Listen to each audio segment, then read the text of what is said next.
Warning, this video has spoilers. Now, over the weekend, Warner Brothers seems to have gotten the green light for at least Man of Steel 2, if not an entire DC cinematic universe. And while the first film's box office performance over the next few weeks will dictate if the team of Nolan, Snyder, and Goyer stays firmly intact, fans are already abuzz about the prospects of Lex Luthor debuting as the sequel's villain. Wait a minute, wasn't everyone saying they were tired of Lex Luthor as late as last week? What changed? In my opinion, Superman. Before, Luthor was the big city businessman who was jealous of the farm boy turned superhero. But Man of Steel has reimagined Superman, changing him from a human who discovers he has godlike powers to an alien who feels he's a god. This Superman talks about himself as being separate from humanity and makes it clear that using his powers for good and for America is a choice. Furthermore, this Superman feels he has the right to decide who lives and who dies. And I'm not just talking about Zod.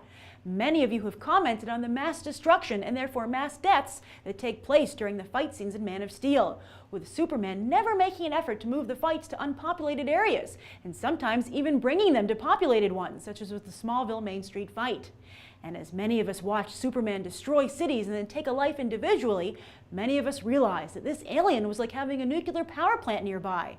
Sure, it can do a lot of good, but if it has a meltdown, a lot of us are going to die.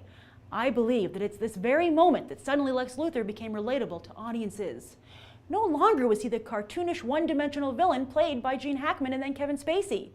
As some of you have also commented, this mass destruction and death could be the perfect launching point for Lex Luthor in the sequel, as he speaks out against an alien threat. And mind you, this time it's not some alien threat he's making up for personal gain, but a very real threat.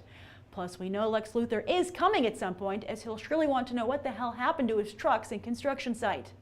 In the past, I've said that Hugo Weaving, who's decided not to reprise his role as the Red Skull, would be a great Lex Luthor, but this new potential for the character might require new blood to the comic book genre.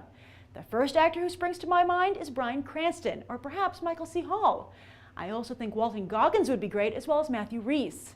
Sure, Rhys looks a lot like Cavill, but he's already proven to be a chameleon on The Americans. By the way, I've gone with cable TV picks because they're cheap while still being prestigious. And also, Marvel's pretty much tapped every film actor out there, largely just for Guardians of the Galaxy alone. So if you changed your mind about Lex Luthor, do you think he should be the villain in Man of Steel 2? And if so, a clear-cut villain or simply an antagonist to Superman? Write your thoughts down below. I'm Grace Randolph and this has been a Movie Bite. You can watch more right now.